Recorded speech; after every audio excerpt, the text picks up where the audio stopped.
Pai querido, estou aqui junto com a Miriam, Pai, com esses nossos amigos, irmãos, buscando a Tua presença e buscando a Tua direção, Pai.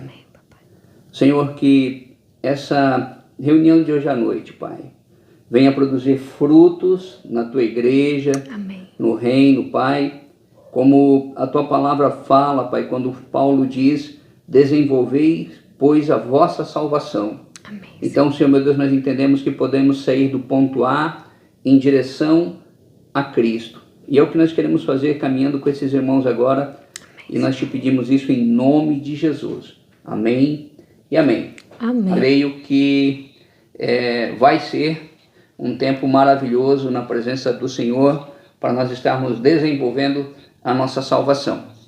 Pode começar, irmão. Com a graça de Deus, eu e o Marcos temos aprendido bastante acerca de alguns temas que o Senhor precisou tratar na nossa vida, e todos aqui sabem que a gente tem um ministério aí de família, onde a gente desenvolve esse ministério desde 2002, então faz 21 anos, e o incrível é assim, que quando nós fomos chamados lá atrás para iniciar, a primeira coisa que veio no nosso coração, principalmente no meu, estou falando de mim, não estamos prontos para ser líderes, não estamos prontos para ser exemplos para pessoas.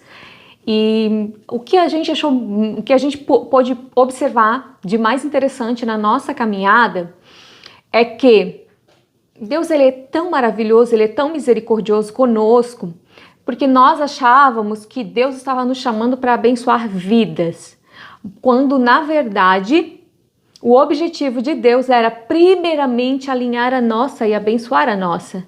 Então não tem algo que você possa fazer pelos outros que Deus não vai fazer primeiramente em você. Então, quando você entende que você só precisa entender quem você é no Senhor e você precisa apenas fluir naquilo que você passa a viver o propósito, você passa a viver o teu chamado, aonde Deus te levar, aonde Ele te colocar, né? Então hoje nós vamos fazer uma introdução, vai ser algo bem leve, bem simples, porque a gente quer começar a adentrar, sabe, em banho-maria, nessas áreas que nós precisamos ser tratados. Então hoje nós vamos falar um pouquinho,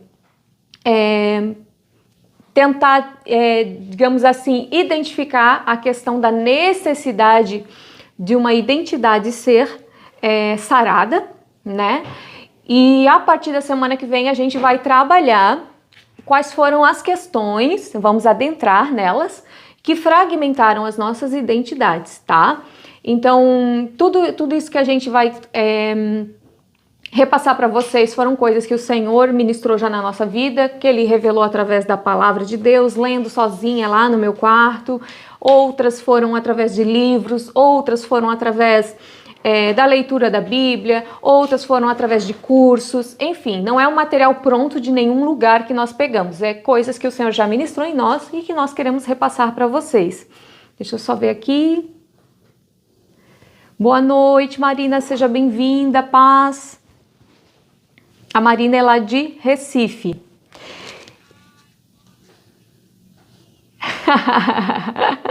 Paz, lindona. Pode repassar o link. Pode repassar o link, não tem problema.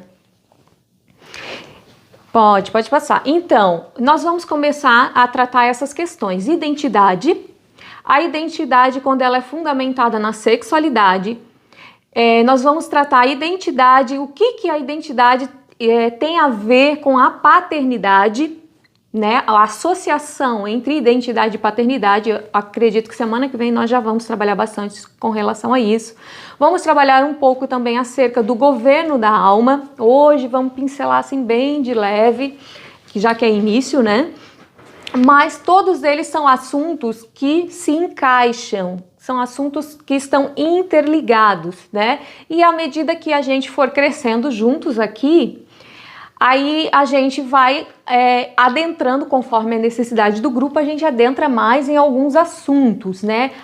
tanto para aqueles que são pais, para aqueles que têm filhos, para aqueles que precisam entender melhor o governo da alma.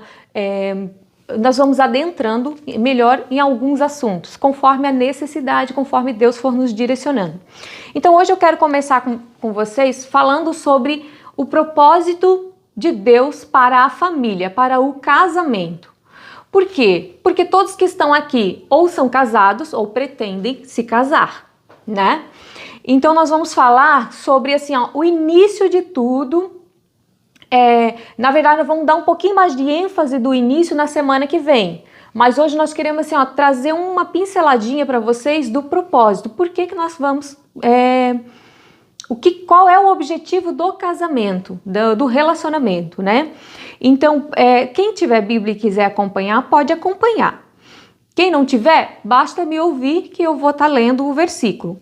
Lá em 1 Coríntios, capítulo 7, versículo 3, tem um versículo que ele diz assim: o marido pague à sua mulher o que lhe é devido, e da mesma maneira a mulher pague ao marido. É tão interessante que quando a gente começa a pensar no casamento, sobre essa perspectiva aqui, talvez você vai dizer assim, Miriam, mas esse versículo, ele tem um foco assim, ele se refere a algo mais pertencente à intimidade do casal. Aí eu vou dizer para você que assim, o princípio contido nesse versículo aqui, ele está existente em toda a relação matrimonial num todo, ele está existente.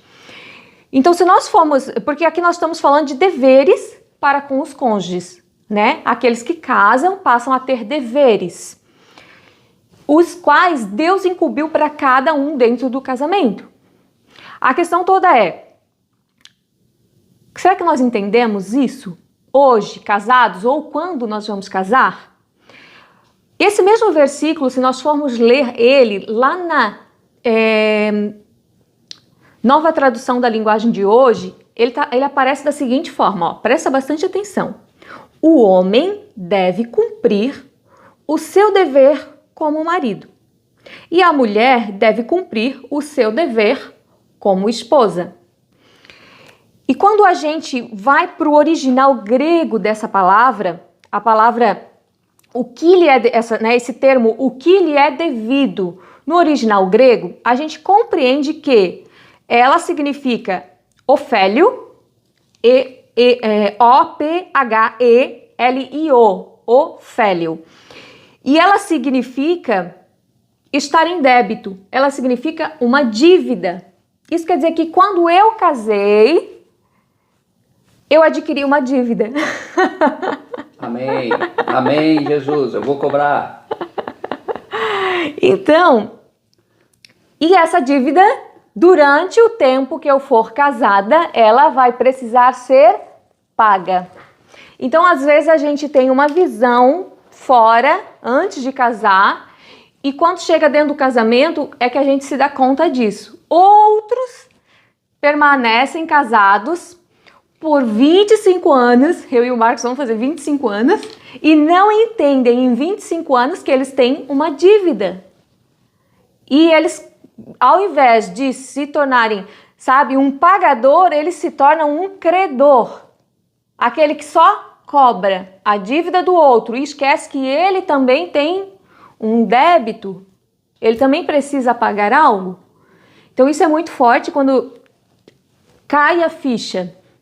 Enquanto não cai, a gente vai viver com vendas nos olhos. Isso é tão interessante porque lá no Getsemane, o nosso Senhor Jesus, ele nos ensinou algo que é crucial para a nossa vida como cristãos, que foi o momento em que ele crucificou a sua vontade, crucificou a sua alma, o seu ego, o seu eu. Ele disse: não seja feita a minha, mas a tua vontade. Disse isso para o Pai. Então, o casamento, ele tem essa função. Às vezes as pessoas pensam que vão casar e que o casamento só vai suprir elas, mas na verdade o casamento tem essa função de nos alinhar, de nos lapidar, né? Então, talvez você precise dar uma pensada um pouco sobre isso hoje. Por quê? Porque quando nós temos o nosso eu, e aí é onde entra a questão que eu estava falando de governo da alma e governo do espírito. O governo do espírito é viver a vontade de Deus. É você viver sobre os princípios de Deus, saber o que Ele quer para a sua vida e obedecer. O governo da alma é a nossa natureza caída. É as nossas vontades, os nossos sentimentos, as nossas emoções, as nossas razões.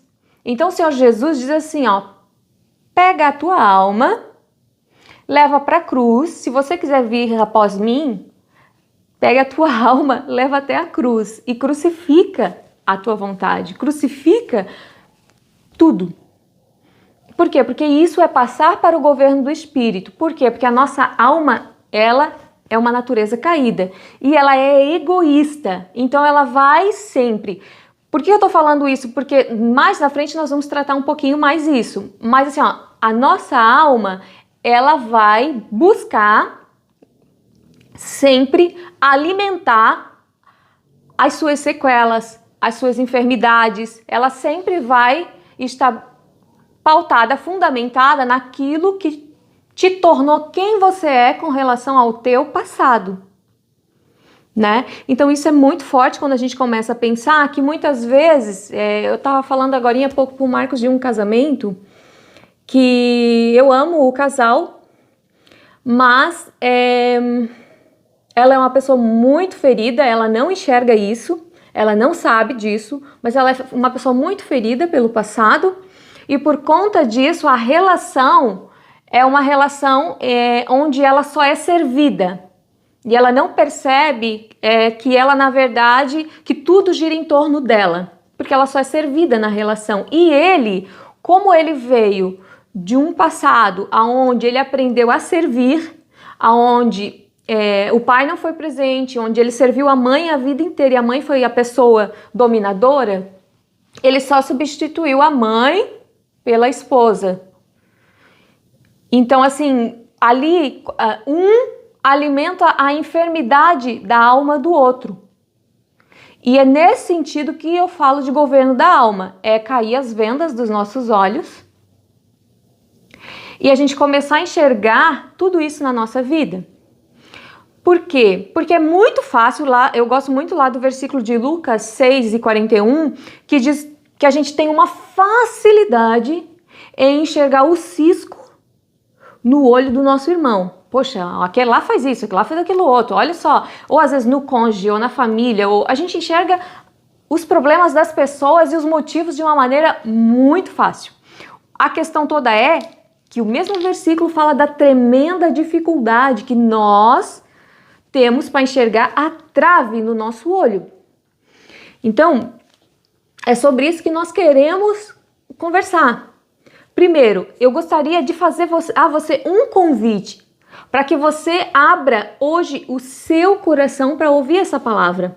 Talvez você até esse momento ouviu no teu entendimento, apenas no teu entendimento, mas talvez você ainda não disse assim para o Senhor: eu quero, papai, que tu coloques um espelho diante de mim para que eu enxergue as enfermidades dentro de mim, para que eu seja sarado, para que eu seja a pessoa que tu me projetasses para ser.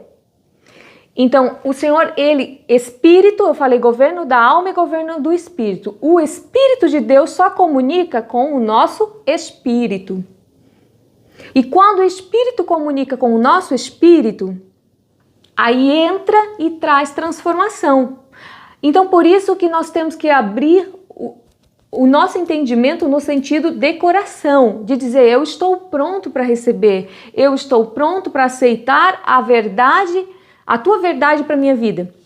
Porque senão nós ouvimos com a alma e é igual a parábola lá do semeador. Amanhã o passarinho vem e leva embora essa palavra, porque ela não penetrou no espírito, ela ficou só no nível da alma. Então nós vamos conversar um pouquinho mais adiante, nas próximas vezes que nós nos encontrarmos, sobre essa questão, né? Da alma e do espírito, para que vocês entendam e consigam perceber a diferença e que quando houve a queda, o homem passou a ser governado pela alma. Mas quando ele aceita Jesus, Deus restaura o espírito, né? Ele nasce de novo e aí, no caso, o plano original de Deus, como era lá no princípio, antes da queda, o homem passa a poder ser governado pelo espírito. Mas para isso, ele vai ter que alimentar esse espírito, para que esse espírito fique forte. Senão a alma sempre vai querer governar. E a alma o que é? A razão. Pisou no meu calo, pronto. É reagir. Eu reajo imediatamente. Por quê? Porque eu estou na alma. E essa não é a vontade de Deus. Sim, senhor, pode falar. Isso eu posso testemunhar aqui em casa, o que a Miriam está falando, para você entender assim, ó. Muitas vezes pode parecer para vocês impossível acreditar isso, mas eu machuquei a Miriam. Isso pode parecer para vocês algo assim, meu Deus, o Marcos, ele nunca, jamais ele machucaria a Miriam. Mas as minhas atitudes, certas ou erradas, machucaram a Miriam. A gente só tem aqui gente madura, mas então, por exemplo, assim, uma das coisas que às vezes acontecia, que eu machucava a Miriam, o homem, a cabeça dele volta ao normal, entre aspas, mais rápido, na verdade, né? E aí eu queria estar bem com a Miriam, por mim eu podia sair com ela, a gente podia sair para namorar, podia tocar a vida normal. Mas a Miriam estava chateada, ela falava assim, olha, não se aproxime de mim. Não se aproxime de mim porque você pisou no meu calo, você pisou na bola. Aí eu falava, não, Miriam, eu errei, me perdoa. Ela falou, não, eu te perdoo, mas eu não quero que você chegue perto de mim. E aí depois de um tempo, a Miriam leu alguns livros, dentre eles A Autoridade Espiritual, do Watchman Nee. O Homem Espiritual. O Homem Espiritual, do Watchman Nee.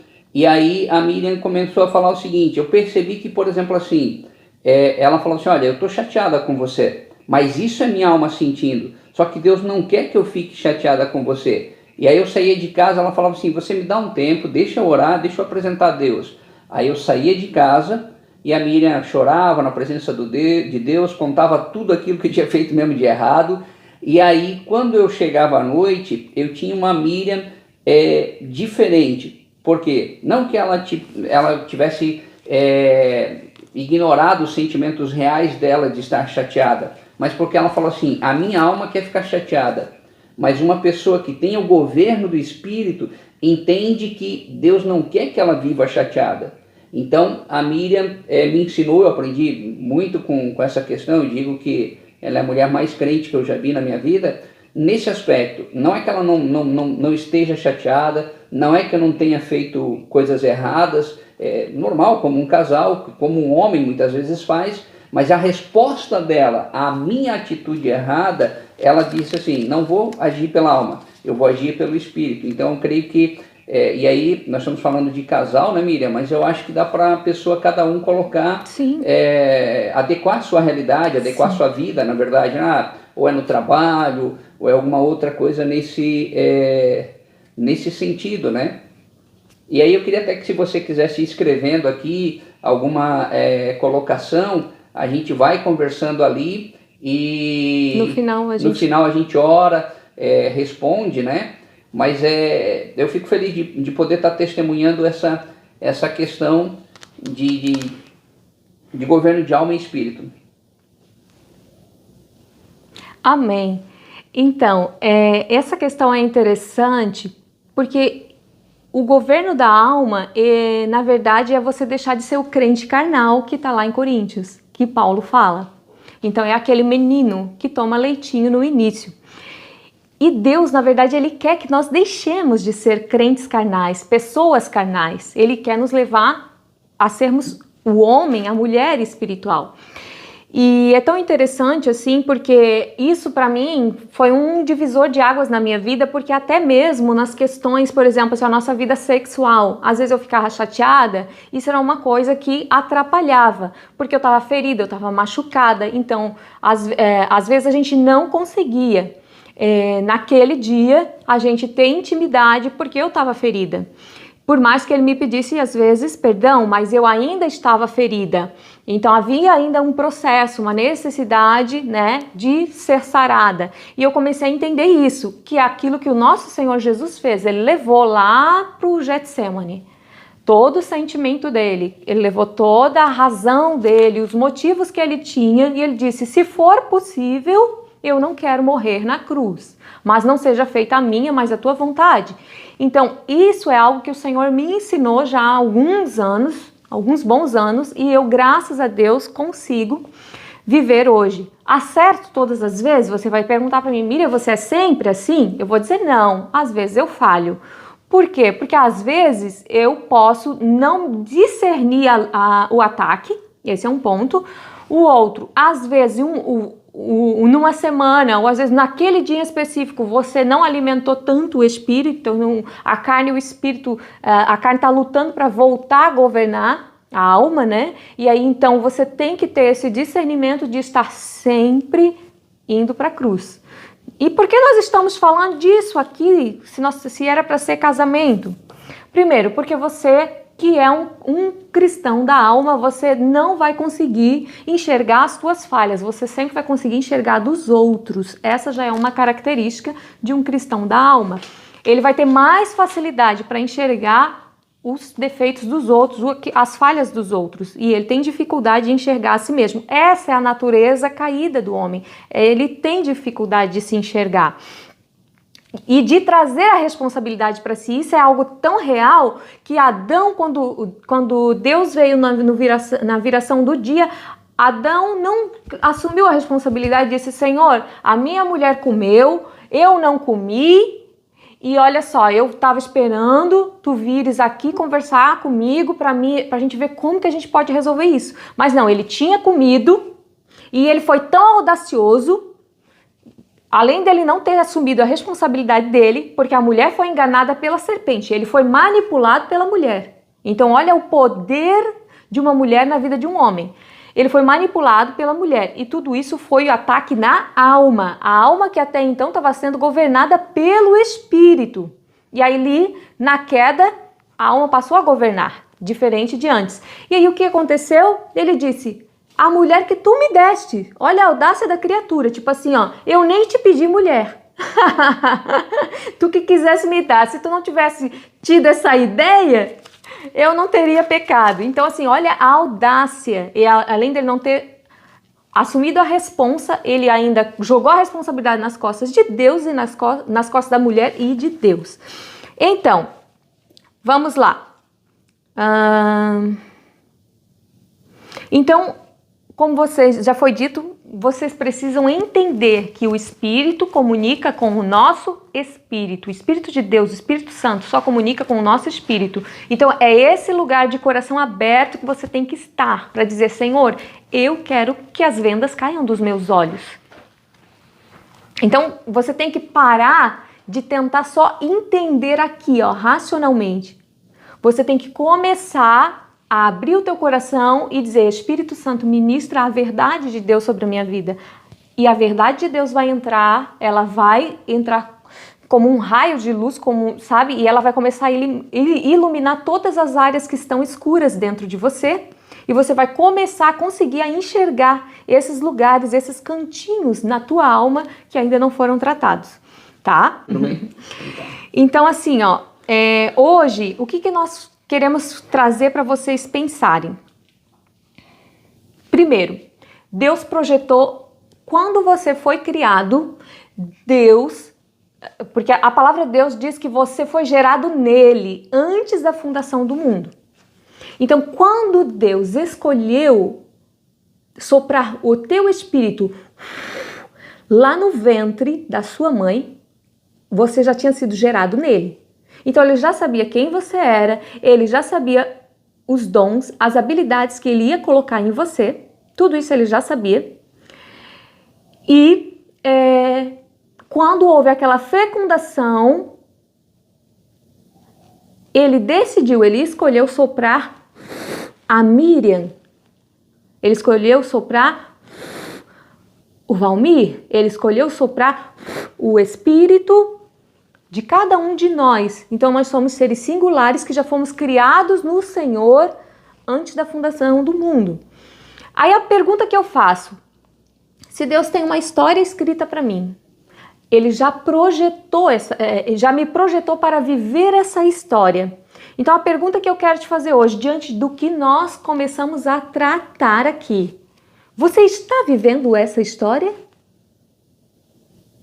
Você está caminhando no trilho dessa história porque ele nos deu direito de escolha. Você escolhe, eu quero trilhar, eu quero viver a história que Deus escreveu para mim, ou eu vou viver sobre o governo da minha alma e eu vou fazer as minhas escolhas. As minhas vontades, as minhas emoções, as minhas razões, eu vou caminhar de acordo com, em busca da minha felicidade. Isso é o ego, isso é a alma, a natureza caída. Qual que é a vida do Espírito? É eu dizer assim, ó, eu vou viver a vontade de Deus, a história que Ele escreveu para mim, porque essa é boa, é perfeita e é agradável. A minha alma, ela vai estar sempre fundamentada naquilo que eu já vivi, nas minhas mazelas, naquilo, ela sempre vai estar reagindo a alguma coisa.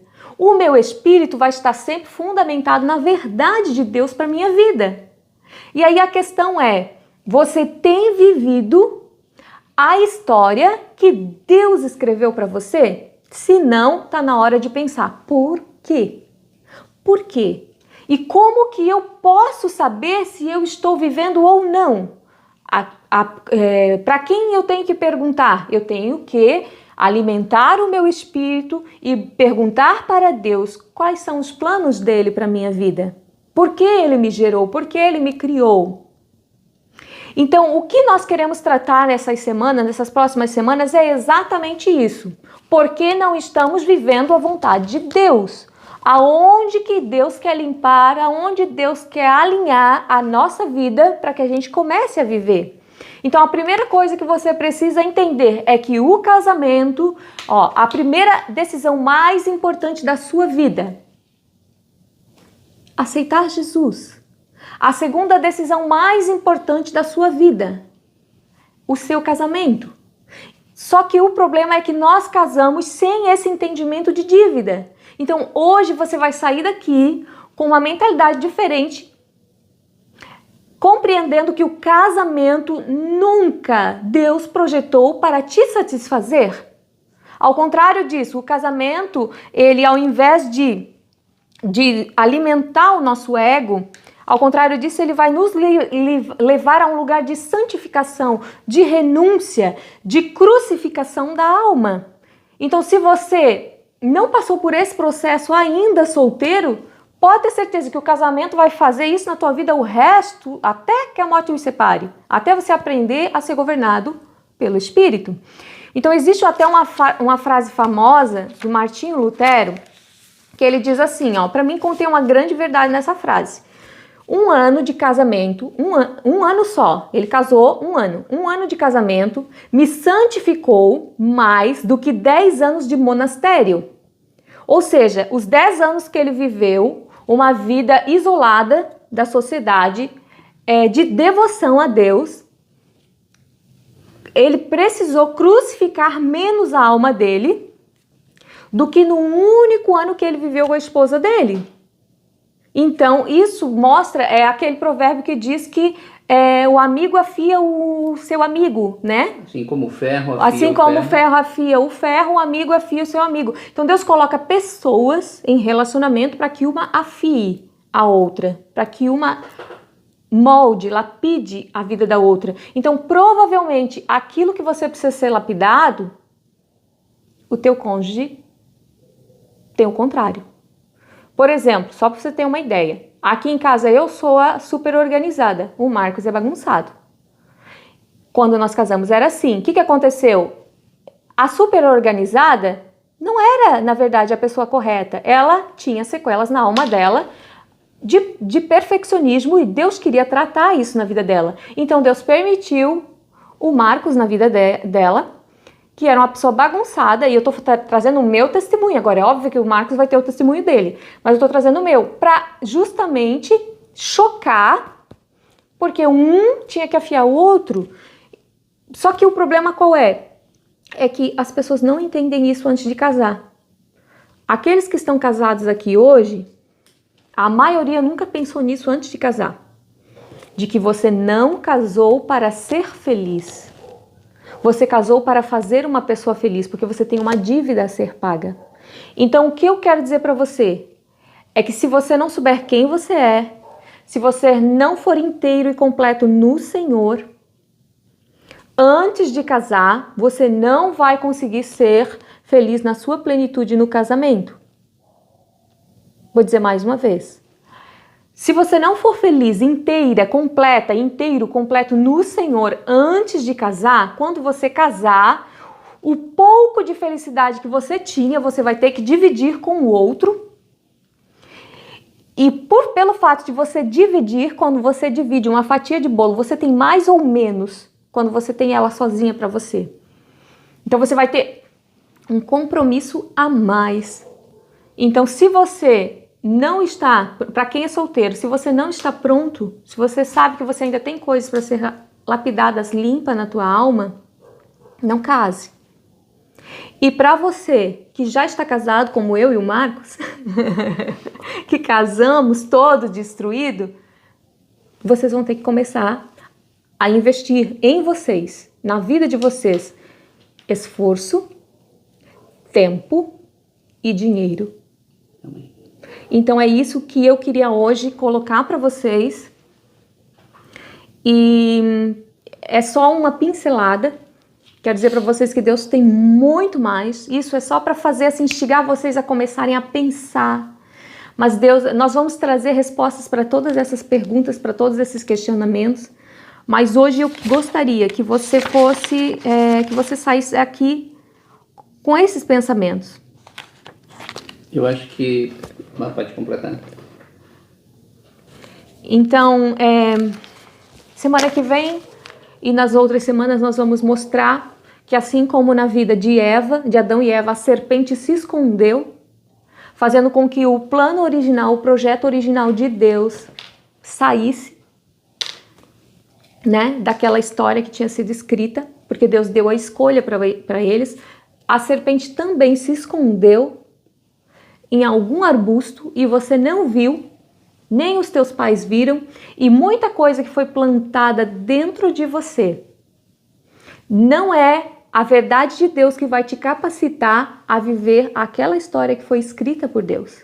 Mas ao contrário disso, são inverdades que fazem você começar a fazer escolhas pelas consequências dessas sementes, que são inverdades que a serpente semeou na sua vida, muitos desde a concepção.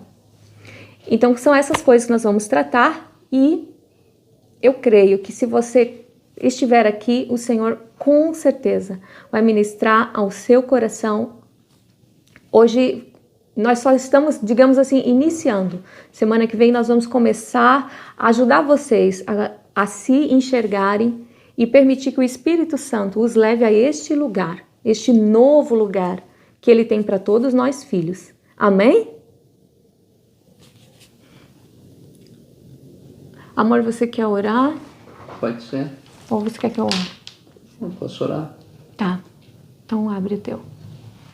Fechou aí? Uhum. Eu queria que você... Sai bem o som, hein? Uhum. Eu queria que você fizesse uma reflexão. A gente tem... Eu sei que a maior parte aqui eu acho que é casado. Tem a Marina, que é solteira. E tem também, acho que a moça chamada Camila. E nós temos também... os demais têm filhos aqui. Então é importante ter esse entendimento a respeito de sermos sarados no Senhor, para podermos abençoar a vida do nosso cônjuge, de filhos, né?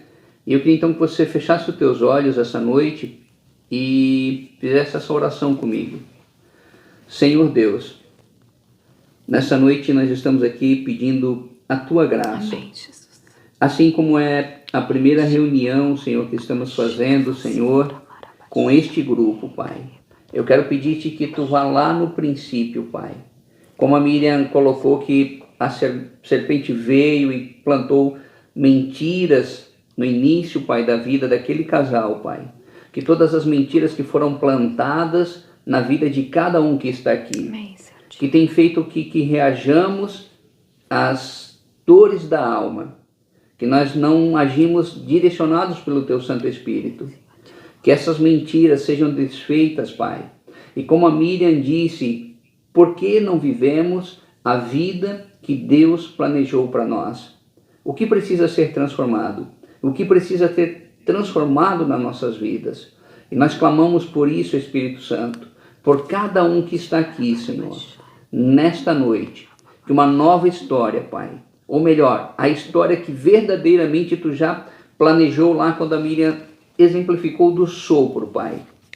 Que essa história verdadeira, Pai, que não é a nova, é a original, Pai, venha a ser chamada à existência na vida de cada um aqui. Isso eu te peço e eu te agradeço em nome de Jesus. Amém.